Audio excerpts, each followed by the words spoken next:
so here it is, the MacBook Air 2020 edition. We're going to go ahead and get it unboxed. It's pretty simple. We know the drill by now, but for tradition's sake, I wanted to go ahead and get this thing unboxed. So here it is, the top of the MacBook Air 2020 model. This is a 13-inch MacBook Air. It features a 1.1 gigahertz dual-core CPU. Now, this is not the quad-core version. You should probably buy the quad-core version if you're going to be doing any sort of intense operations like video editing, raw photo editing, etc. But as I mentioned at the very outset, I wanted to specifically try the $999 MacBook Air because it is the cheapest MacBook that Apple currently sells. So that to me is just an interesting talking point. I'm always going for the top of the line machine. I thought I would just switch it up this year and say, hey, let's go to the bottom of the barrel, grab the very entry level of the entry level MacBook Air. And that's what we've done. So you see the design by Apple in California packet. Inside you get a little getting started guide. Of course, you saw your USB cable, your USB-C cable, and your power brick, 30-watt power brick. You have your regulatory information and what do we have here? Space gray Apple stickers. So nice. All right, so let's go ahead and get it unwrapped. Here it is, folks, the 2020 MacBook Air. It's very, very similar. If you've used the last year's model or the year before that in 2018, you know exactly what to expect. For the most part, there are some definite notable changes here, but you still have the two Thunderbolt 3 ports on the left side, and you still have the 3.5mm headphone jack on the right side. So as far as outside appearance, not much has changed at all. It is ever so slightly thicker and heavier, but that's almost indiscernible from last year's model. And you have the little inset here so you can lift up, I don't know what that's like, some smudges on the front lip area. I don't know what's up with that. I just took it out of the box, but whatever. All right, so here's the top of the MacBook Air. You can see the little color matched Apple logo. Nice and shiny. Let's go ahead and open it up. And the MacBook Air automatically turns on. Go ahead and remove the little protective paper. There we go. Now we're ready to get it all set up. So let's get started talking about the top features for the 2020 MacBook Air. First top feature is the $999 base price for the MacBook Air. So you go to Apple's website, you see there starting at $999. That's going to pull in quite a few people, at least pull some eyes to this MacBook Air. That is a very low price for an Apple laptop, just under $1,000. Get you a dual core 1.1 gigahertz processor, 8 gigabytes of RAM, 256 gigabytes of flash storage. If you're on a budget, you need a basic Mac laptop for word processing, web browsing. This one is going to do a pretty good job. But by far the biggest new feature for this 2020 MacBook Air is the introduction of the scissor switch keyboard, replacing that old butterfly terrible keyboard.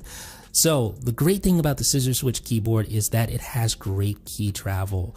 That is the thing, and it's also way more reliable than the butterfly switch keyboard. And just like the previous MacBook Airs, you have Touch ID and hardware function keys, no touch bar. So great. And you also get the inverted T arrow keys, which makes it easier to touch without looking at your keyboard to know which arrow key you're pressing.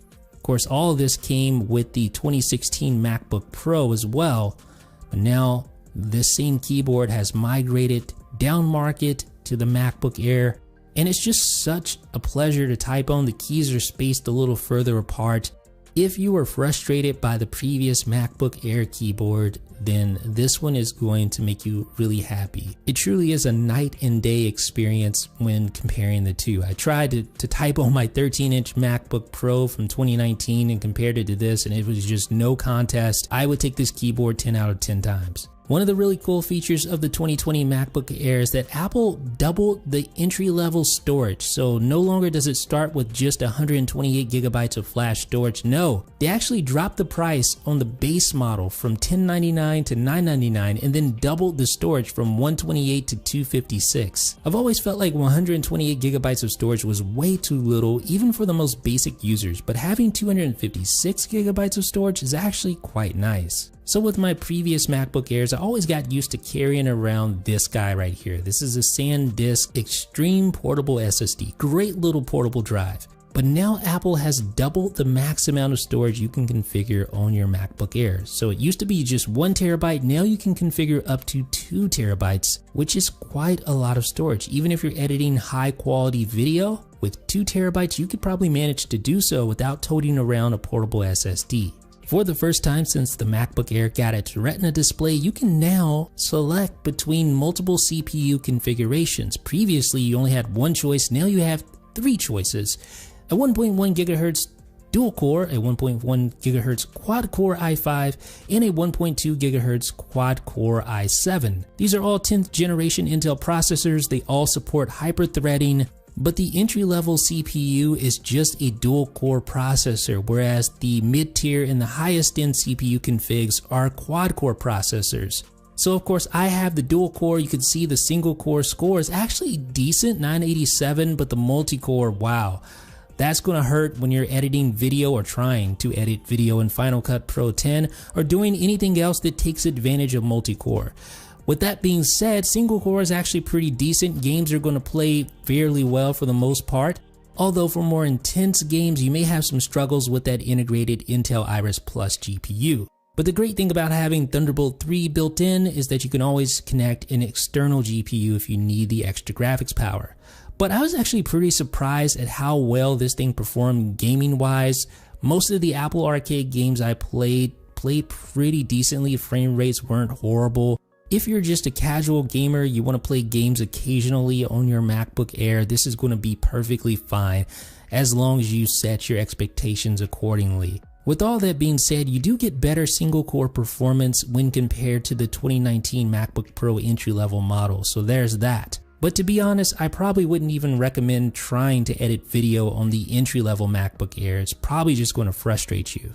And one of the cool things about the Intel Iris Plus GPU is that it does support the Pro Display XDR at full resolution, which is pretty impressive given the fact that even a machine like the iMac Pro doesn't support full resolution connectivity to the Apple Pro Display XDR. Now, with that said, temper your expectations. You try to play games, if it's any game not called solitaire, you're probably going to run into some heavy frame rate issues when running at full resolution on that Pro Display XDR. Now, when just doing regular stuff like browsing the web, here I have 2 Safari windows side by side, able to scroll through pretty well. I will say that some of the issues have to do with lack of RAM. That 8 GB entry-level RAM configuration just isn't enough. If you can't afford it, by all means, please upgrade the RAM to 16 GB. It's going to make a world of difference. It's going to make using the MacBook Air a much better experience.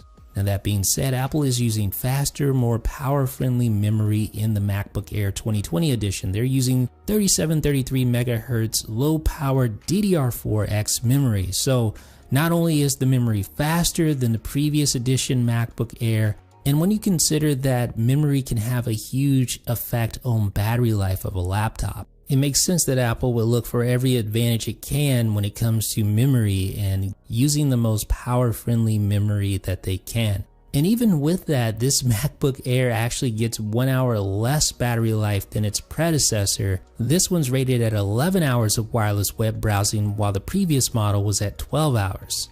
Believe it or not, all Apple devices, with the exception of the regular iMac and the 10.2-inch iPad, now feature Bluetooth 5.0. Yes, with the 2020 upgrade to the MacBook Air, Apple's cheapest laptop now gets Bluetooth 5.0 support. Now this is kind of an unheralded bullet point on a list of tech specs, but Bluetooth 5.0 uses less power, has larger message capacity, features faster data transmission capability, and it increases range. The 2020 MacBook Air adds support for wide stereo sound and Dolby Atmos playback for supported content. And in addition to the wider stereo soundstage, the 3-mic array now includes directional beamforming, which was first featured on the 16-inch MacBook Pro for improved microphone performance. Now obviously, physics and all that, the speakers aren't going to blow you away, the bass isn't going to knock your socks off, but I actually was pretty impressed with the sound quality of the MacBook Air considering how small the speakers are, especially when playing games. I was kind of surprised to find that the sound effects and the soundtrack of the games I played were quite engrossing, coming from those small little speakers on each side of the MacBook Air's new and improved keyboard.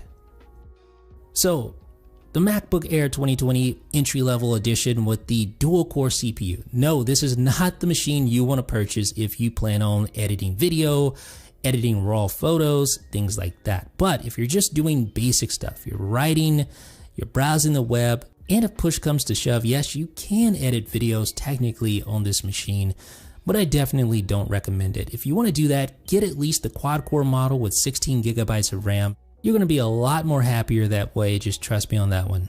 Now, if you are just that quote-unquote basic user, you actually may want to consider an iPad now that there's built-in mouse and keyboard support. But for those of you who absolutely know that you want a Mac and not an iPad, as long as you have the proper expectations, the 2020 MacBook Air and all of its various flavors could be a great machine for you. Let me know what you guys think down below in the comments.